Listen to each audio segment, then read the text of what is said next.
Vamos a ir a la palabra del Señor, pero me gustaría que hiciéramos primero una oración. Por favor, cierra tus ojos y pídele al Señor que hable hoy a tu corazón. Comenzamos hoy con un tema extraordinario que Dios ha colocado en mi corazón. Señor, gracias por tu palabra.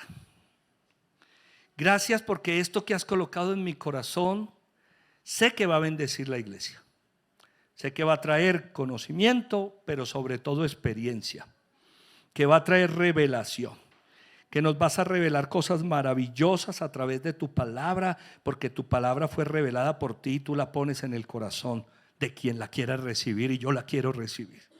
Gracias, Señor, por el testimonio de aquellos que nos antecedieron.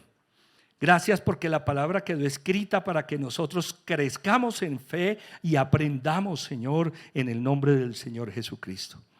Yo te alabo y te bendigo y te doy gracias y te pido que cada mensaje, cada sermón que se dé desde el libro de Éxodo traiga una bendición muy grande para la iglesia en Cristo Jesús. Nos ayudes a entender. Te doy gracias, Padre, en el nombre del Señor Jesucristo. Que esta palabra caiga en tierra fértil. Dispongo mi vida y mi corazón y te doy gracias por esto, Señor, en Cristo Jesús. Amén, amén y amén. Como se los había venido diciendo, este año vamos a estudiar el libro de Éxodo. Sí, vamos a hacerlo en algunos domingos del mes. Hoy vamos a comenzar. Ahora, si vienes dentro de 8 días esperando Éxodo, no vamos a estudiar dentro de 8 días Éxodo porque vamos a meternos en Semana Santa los próximos 2 domingos. Y acuérdense que estamos tocando uno con 2024 con Dios siempre en contacto. Pero vamos a ir intercalando, el Señor irá mostrando.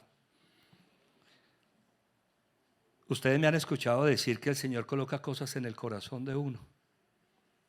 Desde el año pasado Dios me colocó en el corazón enseñar sobre esto. Y yo oro y le pregunto a Dios y estudio, miro la escritura, vuelvo y oro. Y digo, Señor, por alguna razón que tú sabes, quieres que la iglesia esté en esto. Y yo estoy muy contento de predicar el libro de Éxodo, la vida de Moisés y todo lo que vamos a ver. Comenzamos hoy, vamos a ver un primer punto, antecedentes, y vamos a Éxodo 1, versículos 1 al 22. Voy a ir explicando de manera expositiva. La Biblia dice, estos son los nombres de los hijos de Israel, que acompañados de sus familias, llegaron con Jacob a Egipto. Rubén, Simeón, Leví, Judá, Isaacar, Zabulón, Benjamín, Dan, Neftalí, Gad y Aser. En total los descendientes de Jacob eran 70. José ya estaba en Egipto. ¿Se acuerdan de la historia, no? Cómo Dios utiliza a José para que llegue a Egipto, anticipando una crisis que iba a suceder en el mundo de aquel entonces, digamos, en esa zona. Cómo Dios utiliza todos estos aspectos para que José llegue allí. Y estando allí, siendo el segundo a bordo de Faraón, porque después de Faraón José era el hombre más importante. De hecho, el Faraón se quitó el anillo y se lo puso a José y dijo, este hombre me representa. Oiga, las cosas que Dios hace son impresionantes. Eso ocasionó que su familia llegara a Egipto. 70 personas más la familia de José que ya estaban allí. La Biblia dice, versículo 6, murieron José y sus hermanos y toda aquella generación. Sin embargo, los israelitas tuvieron muchos hijos y a tal grado se multiplicaron que fueron haciéndose más y más ¿qué? Poderosos. Oiga, aquellas 72 personas, porque eran los que llegaron más José, digamos, y su familia, aquellas 70 personas se fueron multiplicando en Egipto y se fueron haciendo más y más poderosos. El país se fue llenando de ellos. Versículo 8. Pero llegó al poder en Egipto un nuevo rey que no había conocido a José. ¿No?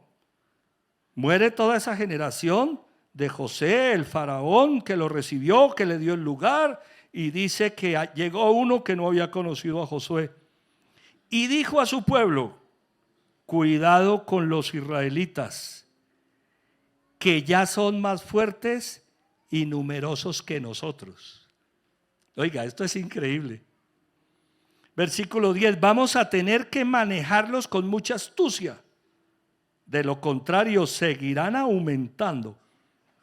Y si estalla una guerra, se unirán a nuestros enemigos, nos combatirán y se irán del país. Mire la premisa que el faraón está diciendo a su pueblo. Hay que tomar acción sobre esto, porque si no, los israelitas, en algún momento que estalle una guerra, toman partido con nuestros enemigos y nos someten y se van. Quiero compartir algo, iglesia, con ustedes. Egipto era la potencia mundial de la época de la que estamos hablando. Alrededor de 1500 años antes de Cristo, cuando Abraham llega a la tierra prometida, ya Egipto era una potencia. La Biblia dice que Abraham viajó a Egipto a buscar refugio en un momento de hambruna también. Y 400 años después, que es esta generación que estamos viendo acá, Egipto seguía siendo la mayor potencia de la región. Era impresionante. Por eso el faraón tenía miedo de que sus enemigos pudieran atacarlos y que los israelitas tomaran partido con sus enemigos. Porque era verdad que los egipcios, a través de la fuerza, sobre todo de sus caballos, que eran conocidos, sus ejércitos de a caballo, habían sometido a muchas personas de la región, es decir, que tenían muchos enemigos.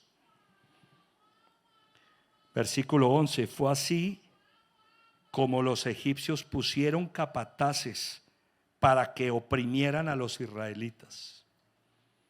Les impusieron trabajos forzados, tales como los de edificar para el faraón las ciudades de almacenaje Pitón y Ramsés. Oiga, fíjense ustedes la decisión que toma el faraón: poner a trabajar a los israelitas. Esta gente se multiplicó en gran manera, que son un riesgo. ¿Qué vamos a hacer? Pongámosles capataces, pongámoslos a trabajar. Es decir, que los esclavizaron. Eso fue lo que los egipcios hicieron: esclavizaron a los israelitas y a numerosos pueblos.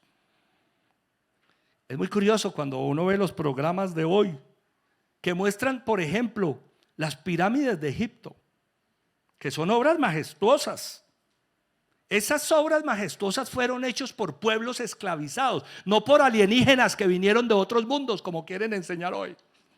Estas obras son tan impresionantes que las tuvieron que hacer los marcianos. Pues los marcianos eran gente de carne y hueso, esclavizadas, haciendo obras para los egipcios. Así construyeron sus palacios, así construyeron sus monumentos.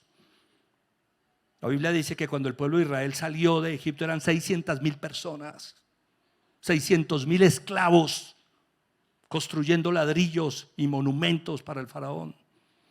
Y no solo eran los israelitas, eran muchos pueblos. Estamos hablando de los antecedentes. Versículo 12: pero cuanto más los oprimían, más se multiplicaban y se extendían, de modo que los egipcios llegaron a tenerles ¿qué? Miedo. Oiga, se multiplicaban de una manera que los egipcios estaban atemorizados. Versículo 13: por eso les imponían trabajos pesados y los trataban con crueldad. Les amargaban la vida, obligándolos a hacer mezcla, ladrillos y todas las labores del campo. En todos los trabajos de esclavos que los israelitas realizaban, los egipcios los trataban ¿cómo? Con crueldad. Ese pueblo numeroso que llegó años atrás, porque Dios permitió que llegara, se convirtió en un pueblo grande y fue esclavizado por los líderes y los reyes de Egipto. Versículo 15: había 2 parteras de las hebreas, 2 parteras, es decir, las que recibían los hijos de las hebreas llamadas Sifrá y Fubá, a las que el rey de Egipto ordenó: cuando ayuden a las hebreas en sus partos, fíjense en el sexo. Si es niño, mátenlo. Pero si es niña, déjenla con vida. Oiga, miren la orden del faraón: maten a los niños y dejen con vida a las niñas. Y eso es lo que le dice a las parteras. Versículo 17. Sin embargo, las parteras temían a Dios, así que no siguieron las órdenes del rey de Egipto, sino que dejaron con vida a los varones. Entonces el rey de Egipto mandó llamar a las parteras y les preguntó: ¿por qué han hecho esto? ¿Por qué han dejado con vida a los varones? Las parteras respondieron: resulta que las hebreas no son como las egipcias, sino que están llenas de vida y dan a luz antes de que lleguemos. De este modo los israelitas se hicieron más numerosos y más fuertes. Además, Dios trató muy bien a las parteras, y por haberse mostrado temerosas de Dios, les concedió tener muchos hijos. El faraón, por su parte, dio esta orden a todo su pueblo: tiren al río a todos los niños hebreos que nazcan. A las niñas, déjenlas con vida.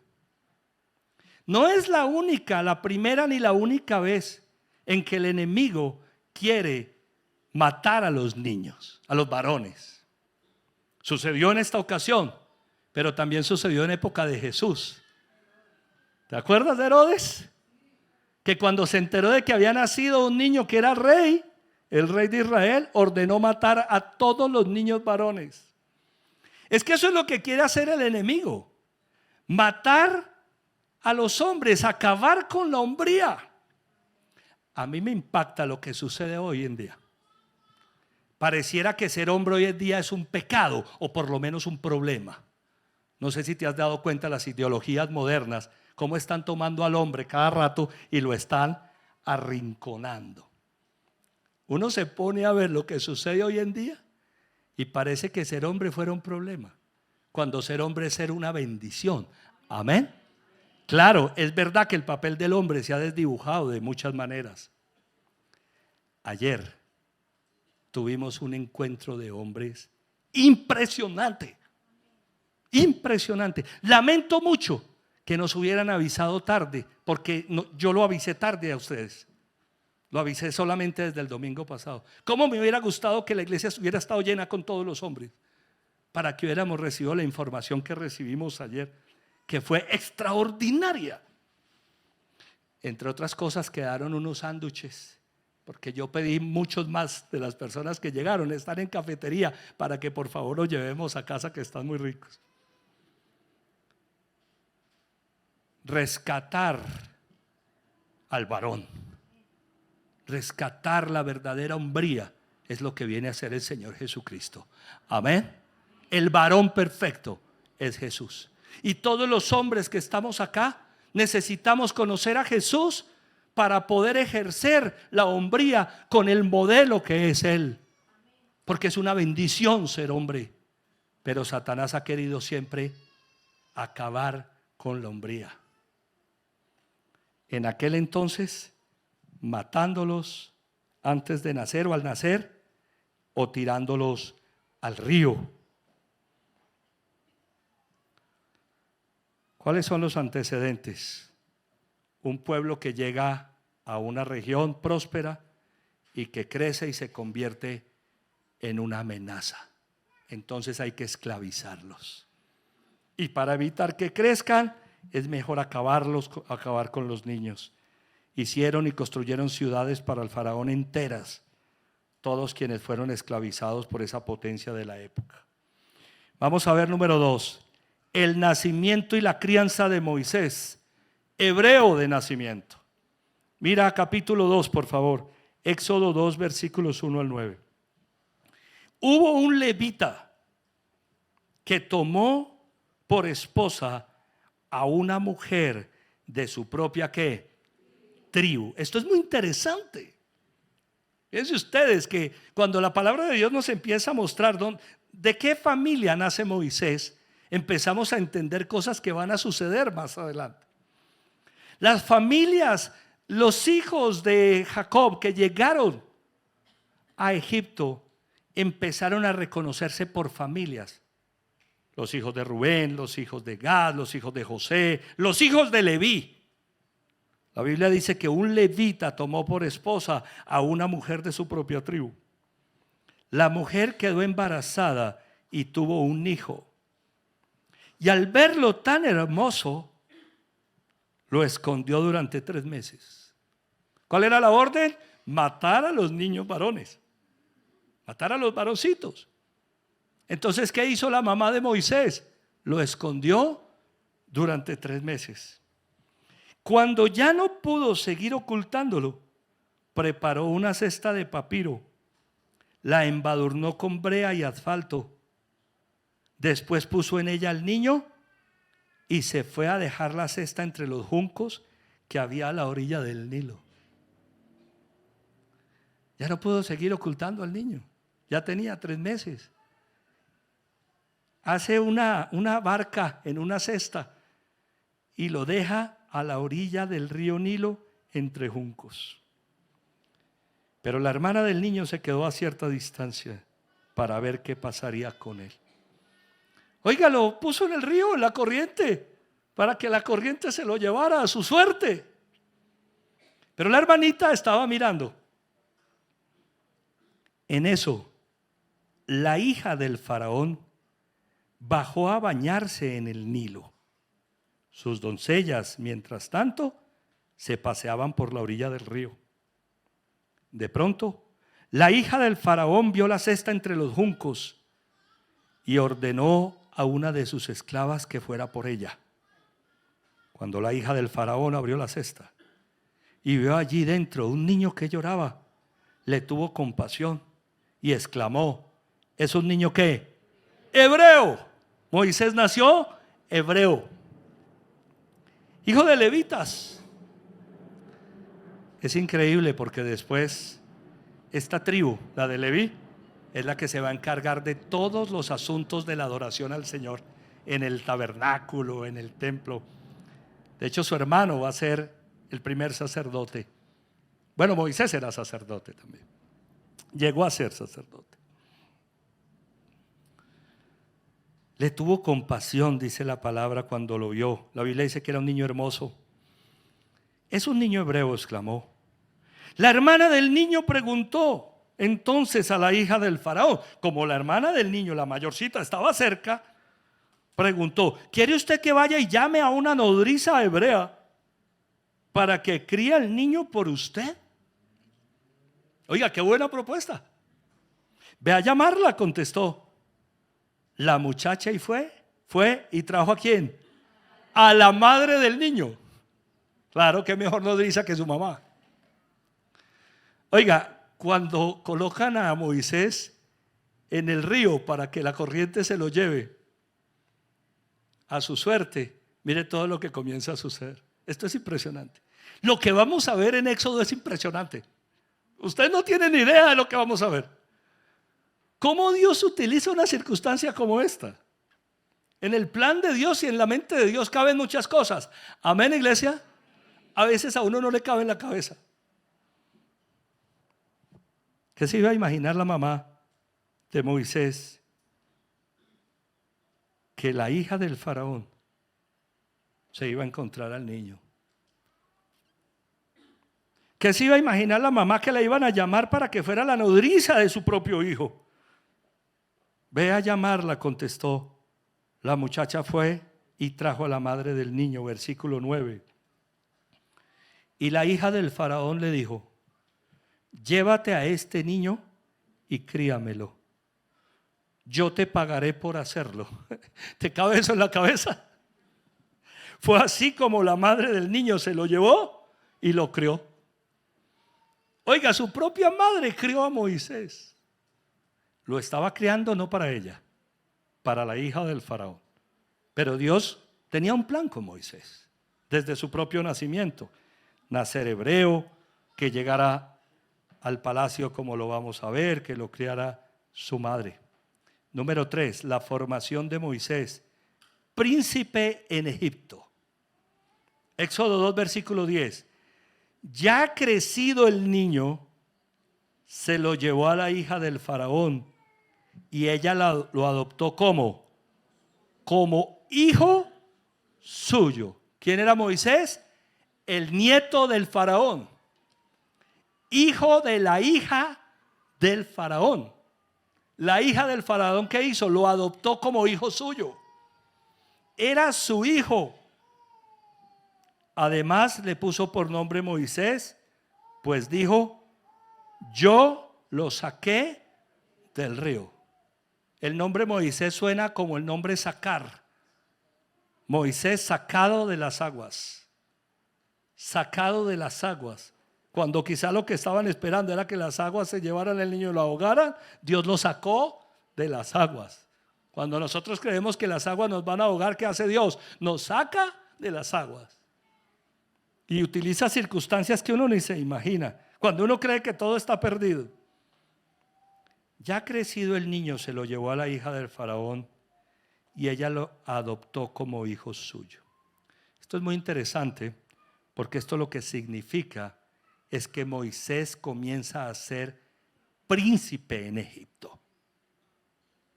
Deja su condición de hijo de hebreos, es trasladado al palacio y Moisés crece con las condiciones del hijo de la hija del faraón. Vamos a mirar una referencia en Hechos 7:20, por favor, porque cuando Esteban da su discurso, Esteban es el primer mártir de la iglesia, da su discurso, dice esto, Hechos 7:20, 22. En aquel tiempo nació Moisés y era hermoso a los ojos de Dios. Por 3 meses se crió en la casa de su padre y al quedar abandonado, la hija del faraón lo adoptó y lo crió como a su propio hijo. Versículo 22. Así Moisés fue instruido en toda la sabiduría de los egipcios y era poderoso en palabra y en ¿qué? Y en obra.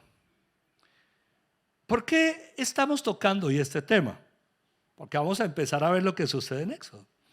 Y para uno entender lo que sucede en Éxodo, tiene que entender que Moisés nació hebreo, pero que fue criado como egipcio.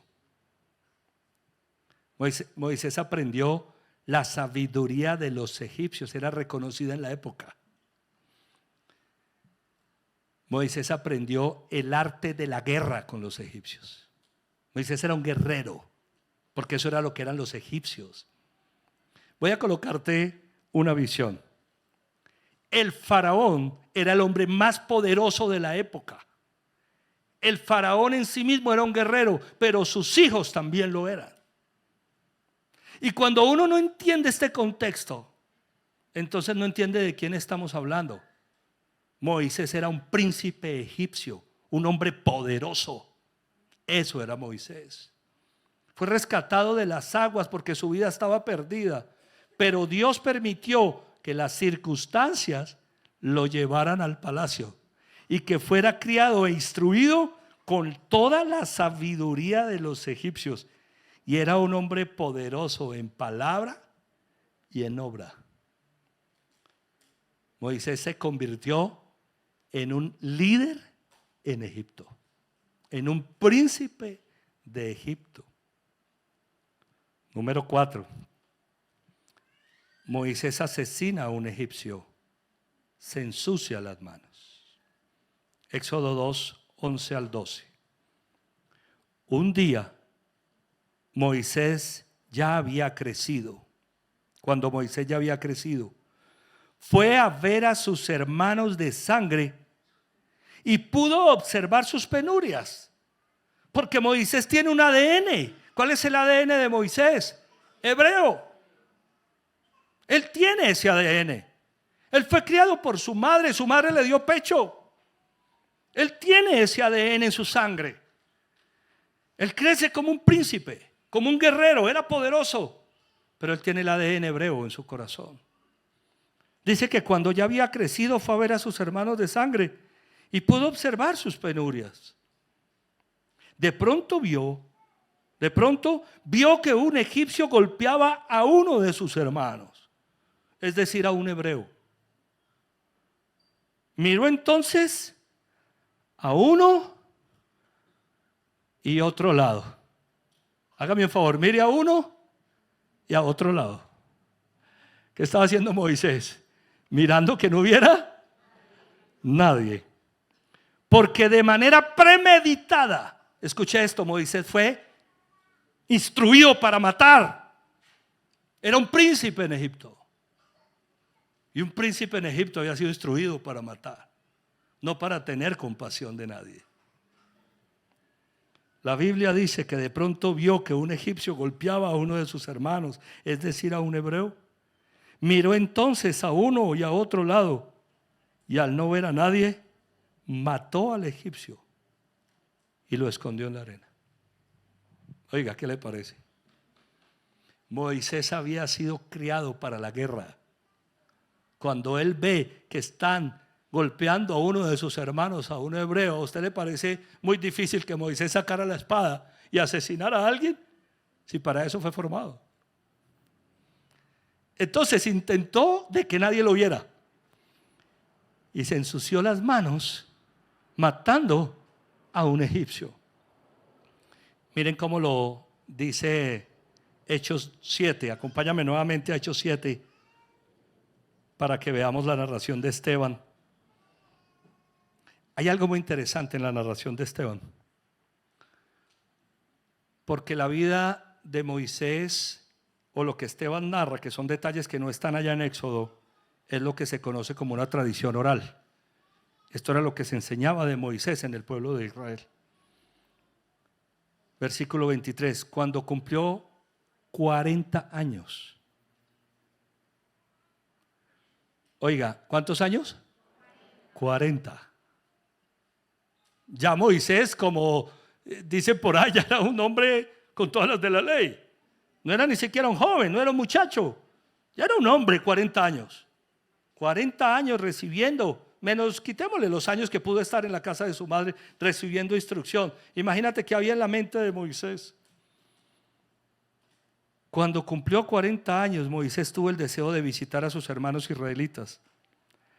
Al ver que un egipcio maltrataba a uno de ellos, acudió en su defensa y lo vengó matando al egipcio.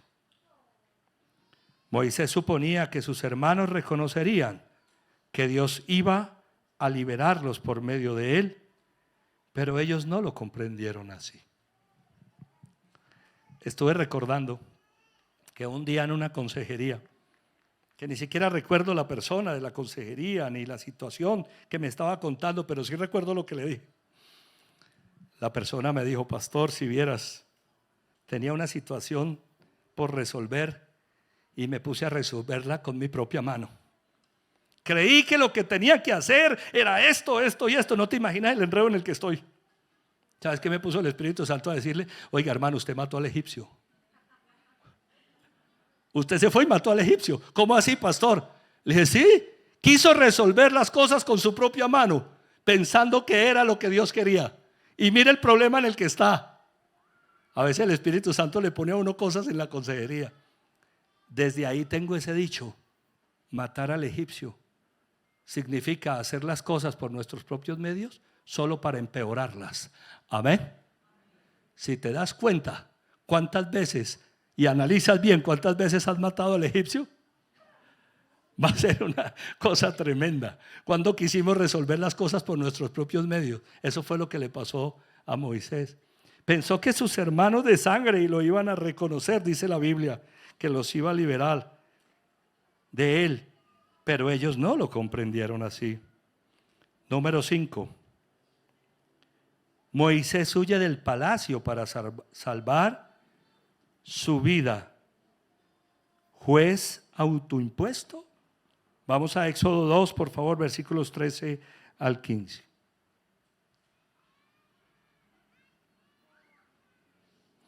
Al día siguiente volvió a salir Y al ver que dos hebreos peleaban entre sí, preguntó al culpable. Oiga, él se está dando cuenta que hay una pelea entre hebreos, es decir, hermanos de sangre, del mismo pueblo, pero hay uno que tiene la culpa. ¿Por qué golpeas a tu compañero? ¿Y quién te nombró gobernante y juez sobre nosotros? Fíjese la respuesta del hebreo. ¿Y quién te nombró a ti gobernante y juez? O sea, ¿por qué te estás metiendo, no? ¿Por qué te metes donde no te importa? Respondió aquel. ¿Acaso quieres matarme a mí como mataste al egipcio? Oiga, ¿no es que había mirado para un lado y para el otro? A veces creemos que nadie nos está viendo. ¿No te has dado cuenta? Diga conmigo, Dios me está viendo. ¿Acaso quieres matarme a mí como mataste al egipcio? Esto causó temor en Moisés, pues pensó, ya se supo lo que hice. Y en efecto, el faraón se enteró de lo que sucedió y trató de matar a Moisés. Pero Moisés huyó del faraón y se fue de la tierra de Madián a la tierra de Madián, donde se asentó junto a un pozo. ¿De qué fue acusado Moisés? ¿Alguien tiene una idea? De traición. ¿Qué hizo Moisés? Traicionó los principios del palacio, de su formación, del reino, de su casa. Al matar a un egipcio, Moisés se convierte en un traicionero. ¿Cómo así que tú vas a matar a un egipcio? Moisés podía matar a cualquiera menos a un egipcio. Pero como el ADN de Moisés era hebreo, intentó tomar las cosas con su mano. ¿Qué pasa en la cabeza de Moisés que mata a un egipcio e intenta resolver los problemas de sus compañeros, de la gente de su casa? Moisés entiende que esta gente está esclavizada y sabe la mano dura del faraón y pretende con sus actos liberar de alguna manera al pueblo. Pero hasta ese momento Dios no lo había llamado a hacer eso. Entonces, ¿qué pasó con Moisés por matar al egipcio? Se enredó, se encartó. Porque cuando queremos hacer las cosas a nuestra manera, con nuestro criterio propio, sin tener en cuenta lo que Dios dice, eso es lo que hacemos. Empeoramos las cosas. ¿No te pasó alguna vez?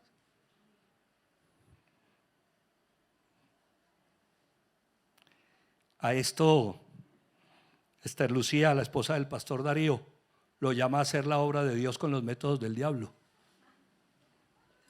Así lo llama ella, hacer la obra de Dios con los métodos del diablo. Liberar al pueblo de Israel era una obra de Dios. Amén. Pero era a su manera, no a la manera de Moisés. Moisés arranca, intenta ser un juez haciendo las cosas a su manera. No funciona. No funciona. Estaba recordando que la Biblia dice, estén quietos y vean que yo soy Dios. ¿Cómo nos cuesta estar quietos, cierto? ¿Qué hizo Moisés? Empeoró las cosas, por lo menos en su propia vida. Dice la Biblia que causó temor en Moisés cuando se enteraron en el palacio de que él había matado a un egipcio. Ya se supo lo que hice, versículo 15, y en efecto el faraón se enteró de lo que sucedió y trató de matar a Moisés. De príncipe de Egipto a un paria del desierto. ¿Qué te parece? Del río, del cauce del río al palacio, del palacio al desierto, porque había un ADN en él y él quiso resolver las cosas a su manera. La Biblia dice, pero Moisés huyó del faraón y se fue a la tierra de Madián, donde se asentó junto a un pozo. Entonces, número 6, de príncipe en Egipto a extranjero en tierra extraña. pastor de ovejas.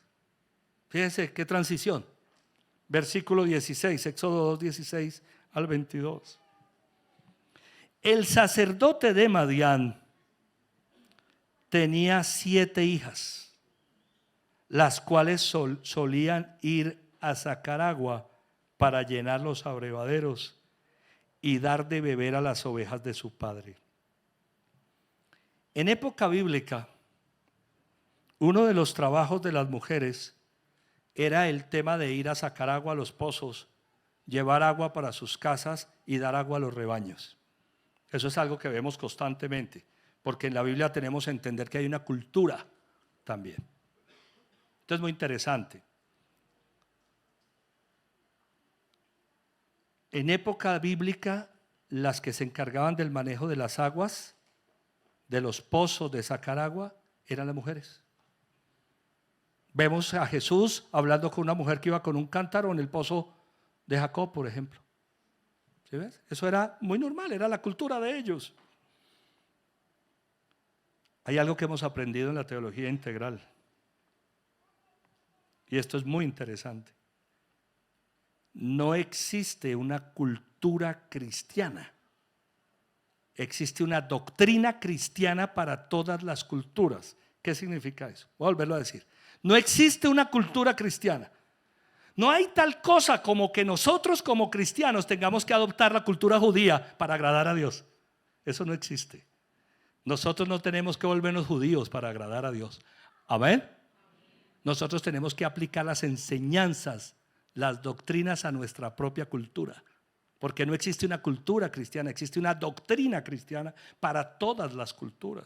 ¿Y por qué estoy diciendo esto?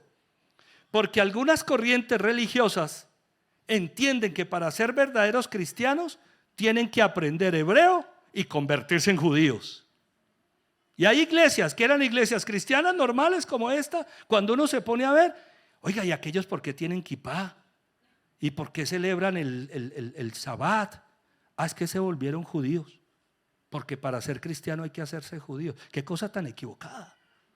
No existe una cultura cristiana, existe una doctrina cristiana para todas las culturas. Amén. Nosotros en nuestra cultura regionalmente, ¿qué somos? Paisas. Entonces aplicamos el cristianismo a nuestra cultura. De eso se trata. ¿Ves? No tenemos que convertirnos en lo que no somos. En esa época las mujeres, dice la Biblia, eran las que cargaban el agua. El sacerdote de Madián tenía 7 hijas, las cuales solían ir a sacar agua para llenar los abrevaderos y dar de beber a las ovejas de su padre. Pero los pastores llegaron y las echaron de allí. Moisés intervino en favor de ellas, las puso a salvo de los pastores y le dio de beber a sus ovejas. Oiga, la Biblia omite los detalles de las circunstancias en muchos casos. Pero escucha lo que está diciendo la palabra. Dice la Biblia que Moisés intervino en favor de ellas. ¿De quién estamos hablando? De alguien que ha sido formado para la guerra. Moisés era un hombre peligroso, ya había matado a uno. Y dice que intervino en favor de las chicas. Voy a atreverme a decir algo acá. Yo me imagino la cascada que les pegó Moisés a esos pastores. Ah, ¿ustedes vienen a abusar de estas mujeres? ¡Tome! No pudo ser de otra manera. Ese era Moisés. Eso fue lo que él aprendió. Era un hombre impetuoso, un hombre poderoso. El hecho de que esté huyendo no quiere decir que haya perdido su capacidad. Ya había matado a uno. Dice que intervino en favor de ella, las puso a salvo de los pastores y dio de beber a sus ovejas. Cuando las muchachas volvieron a la casa de Reuel, su padre, les preguntó: ¿por qué volvieron hoy tan temprano? Conteste conmigo la pregunta, por favor. Porque un egipcio nos libró de los pastores. Aquí hay un detalle bien interesante. ¿Cuál era el aspecto de Moisés? el de un egipcio, no el de un hebreo. A los ojos de cualquier persona de la época, Moisés era un egipcio. Las películas tratan de mostrarnos algunos detalles de las culturas y de las épocas. ¿Cómo debemos imaginarnos a Moisés? Si era como un egipcio, un hombre de cabeza rapada, por ejemplo, con sus ojos pintados, con una ropa particular, con una espada en el cinto. Ese era Moisés. Eso es importante que lo tengamos claro para lo que viene más adelante. Porque entre otras cosas, iglesia, para hacer la obra de Dios, Moisés tuvo que desprenderse de todo lo que él era. Porque si no, no es capaz de hacer la obra de Dios. Amén. Porque cuando nosotros queremos llegar al Señor y seguir haciendo lo mismo, no somos capaces. Por eso cantábamos ahora a tus pies. A tus pies arde mi corazón, a tus pies. No con mi manera de hacer las cosas, sino como Dios quiere que las hagamos. Amén. Hasta ese momento de su vida, Moisés seguía siendo un egipcio. Y llegó y cogió a los pastores y tome, tenga. Y ustedes me respetan, estas mujeres me hacen el favor. Y a ellas fue y les sacó el agua. Oiga, iba en contra de la cultura de la época. Y las chicas llegaron temprano a la casa. Ah, pues tan bacano. ¿Y ustedes por qué llegaron tan temprano? Porque un egipcio nos libró de los pastores, respondieron. Parece ser que esto era algo que sucedía constantemente.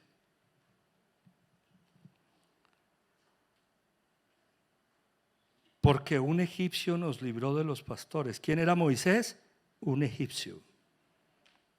Hasta nos sacó el agua del pozo y dio de beber al rebaño. ¿Y dónde está ese hombre? Contestó. ¿Por qué lo dejaron solo? Invítenlo a comer. Moisés convino en quedarse a vivir en casa de aquel hombre, quien le dio por esposa a su hija Séfora. Ella tuvo un hijo al cual Moisés llamó Gersón, pues razonó: soy un extranjero en tierra que extraña. Oiga, qué historia tan bonita. Nada de lo que hemos visto hasta acá es casualidad. Nada. Nada supera ni el poder, ni el control, ni el conocimiento de Dios, ni la sabiduría de Dios. Fíjense que hasta acá, de una u otra manera, Dios no ha aparecido en escena. Hasta acá vemos a un hombre, bueno, que fue salvado, sacado de las aguas para que no muriera, y que en su manera de vivir aprendió un condicionamiento. Era un hombre peligroso, era un hombre bravo, un hombre poderoso, que resolvía las cosas con la espada. Resolvía las cosas a los gritos. ¿No te pasó nunca? ¿No has visto personas así? Que resuelven las cosas a su manera. Se metió en problemas, le tocó huir. Y llega a la casa ¿de quién? De un sacerdote. Oiga, Moisés llega a la casa ¿de quién? De un sacerdote. Qué tremendo, ¿no? Un hombre impetuoso, formado en Egipto, llega a la casa de un sacerdote. Un hombre que adoraba a Dios, para empezar a aprender principios básicos de la adoración. Allí con su suegro, porque su suegro era un hombre muy espiritual. Y Dios llevó a Moisés a esa casa, no a otra. Y se emparentó con esa familia, no con otra. Tiene un hijo con ella, con Séfora. Y lo llama Gersón porque dice: soy un extranjero en tierra extraña. ¿No te has sentido así alguna vez? Como extranjero en tierra extraña. A veces nos preguntamos: Señor, ¿yo qué hago en este trabajo? Con esta cantidad de personas, que nadie te ama, que nadie te conoce, que todo el mundo hace cosas terribles. Somos como extranjeros en tierra extraña. Pero ahí es donde Dios nos quiere, para formarnos. Moisés llega a la casa de un hombre espiritual, de un hombre temeroso de Dios, como lo vamos a ver más adelante. Porque Moisés tenía que cambiar el chip. Quiero terminar, número 7. Dios aparece en escena. Dios aparece en escena. Génesis 2, 23, 25, por favor. Mucho tiempo después murió el rey de Egipto, es decir, el que sacó corriendo a Moisés, el que iba a matar a Moisés. Los israelitas, sin embargo, seguían lamentando su condición de esclavos y clamaban pidiendo ayuda. ¿Estoy en qué? Ay, perdón, yo puse Génesis. Si estamos es en Éxodo, gracias. Éxodo 2, 23, 25. Mucho tiempo después murió el rey de Egipto. Los israelitas, sin embargo, seguían lamentando su condición de esclavos y clamaban ¿cómo? Pidiendo ayuda. Sus gritos desesperados llegaron a oídos de Dios, quien al oír sus quejidos se acordó del pacto que había hecho con Abraham, Isaac y Jacob. Fue así como Dios se fijó en los israelitas y los tomó en cuenta. El capítulo 2 del libro de Éxodo termina con Dios poniendo atención a los gritos desesperados de los israelitas. Con Dios escuchando, dice la palabra del Señor, los quejidos, los gritos desesperados llegaron a oídos de Dios. ¿Qué significa esto? Lo que está pasando en Egipto, a Dios le interesa. Lo que está sucediendo en estas familias, en estas personas, en toda esa generación de personas, en todos esos años de esclavitud, a Dios le interesa. Llega a oídos de Dios. Quien al oír los quejidos se acordó del pacto que había hecho con Abraham, Isaac y Jacob. Hay algo muy interesante en la vida de Abraham, para referirme a otro personaje bíblico. El miércoles lo tocamos y este miércoles continuamos con Abraham en otro suceso de su vida. Cuando Dios le hace el llamado a Abraham a ir a la tierra prometida y le dice, voy a darte todo esto, debes tener en cuenta que tus descendientes serán esclavizados en Egipto por 400 años. Cuando Abraham está recibiendo la noticia de la bendición, Dios le está anticipando que esto iba a suceder. Esto no toma a Dios por sorpresa. Nada de lo que nos pasa o nos ha pasado toma a Dios por sorpresa. Amén, iglesia. Nada. Ni siquiera el hecho que hayamos matado a un egipcio. Es decir, que hayamos tomado las cosas por nuestra propia cuenta para resolver las cosas. Yo creo que el Señor miraba a Moisés y decía, mira velo tan bravo. Ya es que mató a una persona. Mira Hernán, vean, resolviendo las cosas a su manera. La Biblia dice que Dios aparece en escena. Y cuando Dios aparece en escena, las cosas no se hacen a nuestra manera, sino a su manera. Amén, iglesia. Dios aparece en escena para tomar todo lo que ha pasado en la vida de Moisés hasta ese momento y darle un norte. Porque voy a decirte algo. Nada de lo que ha pasado en tu vida es desaprovechado cuando llegas a los pies de Dios. No importa que hayan sido las cosas más difíciles.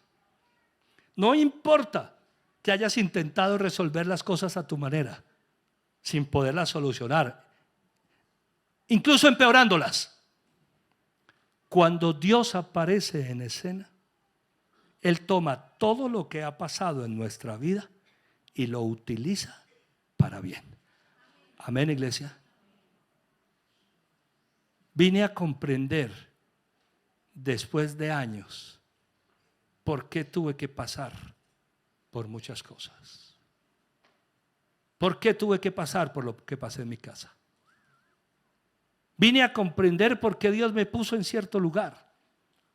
¿Por qué me enseñó un arte? ¿Por qué aprendí tal cosa? Vine a comprenderlo después, cuando rendí mi vida a sus pies. Y Dios empezó a utilizar aquella formación, aquella situación, aquel hecho. Señor, ya entiendo por qué pasé por esto. No lo entendí mientras estaba allí. Tal vez Moisés no comprendió que liberar al pueblo de Israel no era algo que había que hacer en sus fuerzas. Voy a decirles algo, iglesia. Hasta este momento de la historia, Moisés no conoce a Dios. No lo conoce. No lo conoce personalmente. Quizá ha oído hablar del Dios de los hebreos. Ha oído hablar del Dios de los hebreos. Pero Moisés no conoce a Dios hasta este momento. Le va a decir Moisés que conoce. Conoce lo que sus ojos le han mostrado y la experiencia que él ha tenido.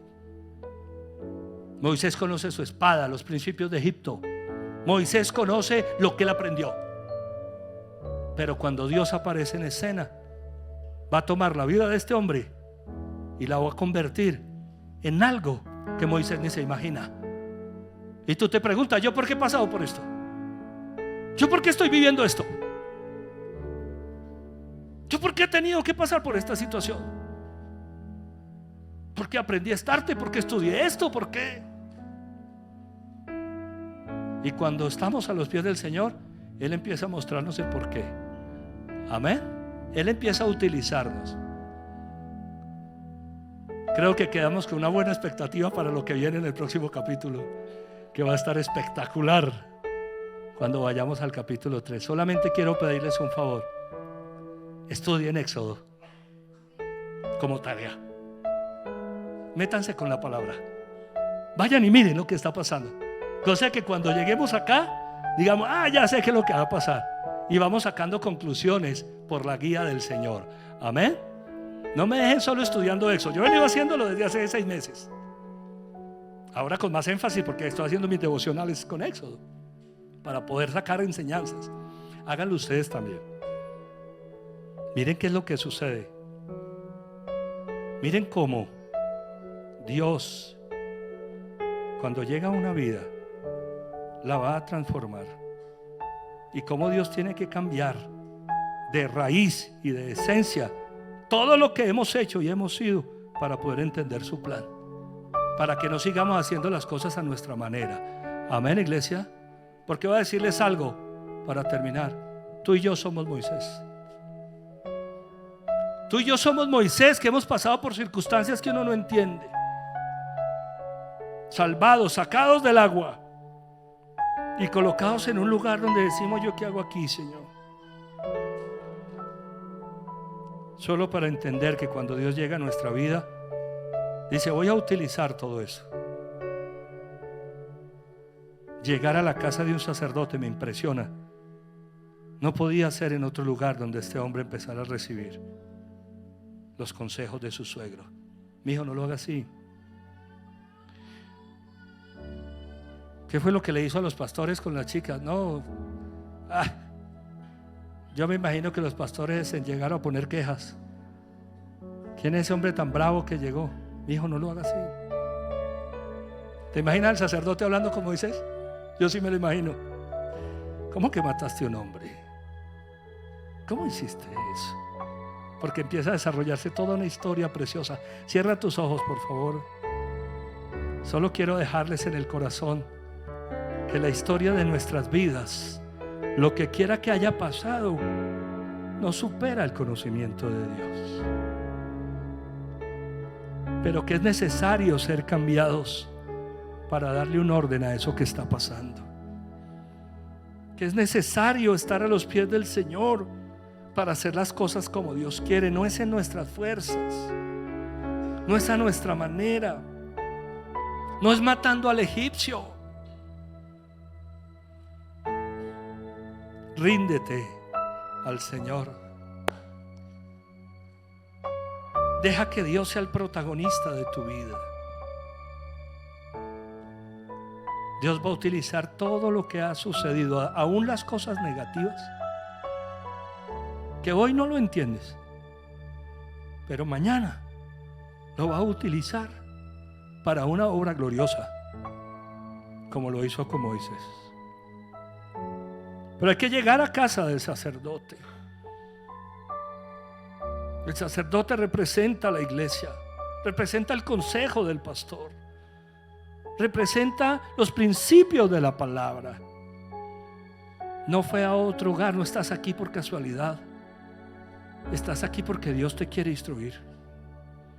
Estás aquí porque Dios te quiere aconsejar, iglesia, porque Dios quiere comenzar a guiarte para que tengas una experiencia con Él. Y verás cómo Dios va a utilizar cada circunstancia, aún las negativas. Aún aquella vez que mataste al egipcio y que empeoraste las cosas por hacer las cosas porque las hicimos con nuestras propias manos. Cómo Dios se va a encargar de transformar todo esto.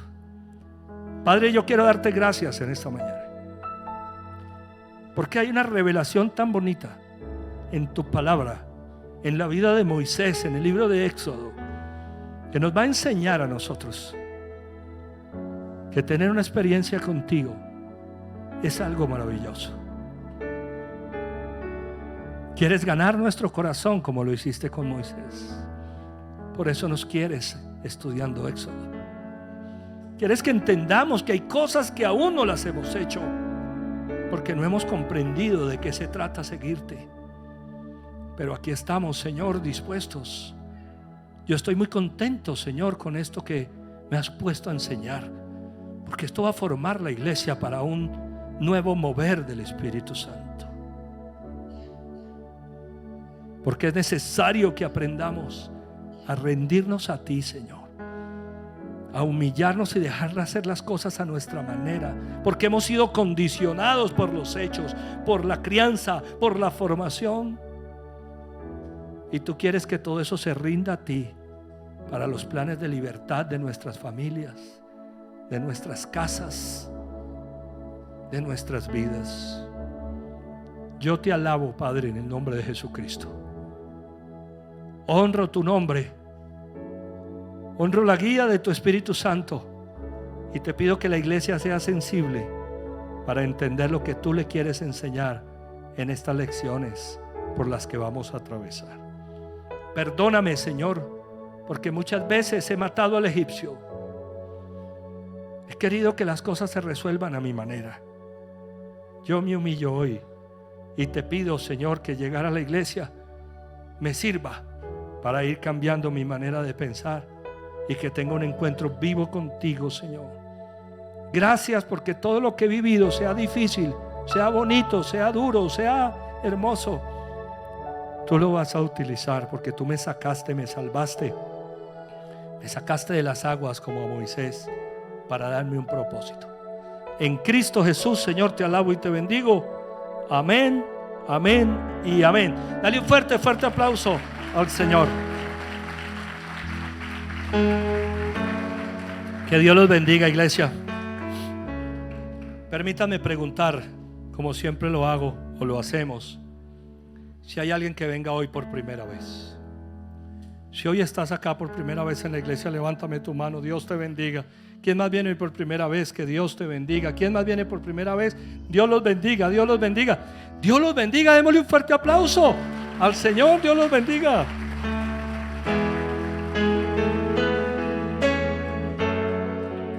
Permítanme decir esto a ustedes que vienen por primera vez.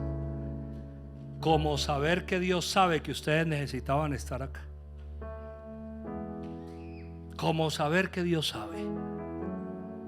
Alguien los invitó, qué chévere, pero la invitación viene de mucho más arriba. Amén. Es de Dios. A ustedes que me levantaron la mano, vienen por primera vez, voy a pedirles un favor.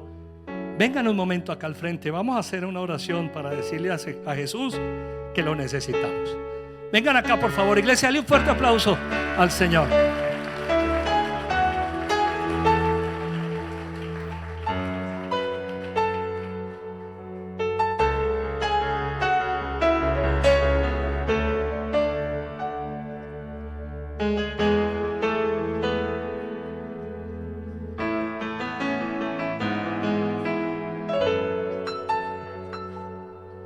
Que Dios los bendiga.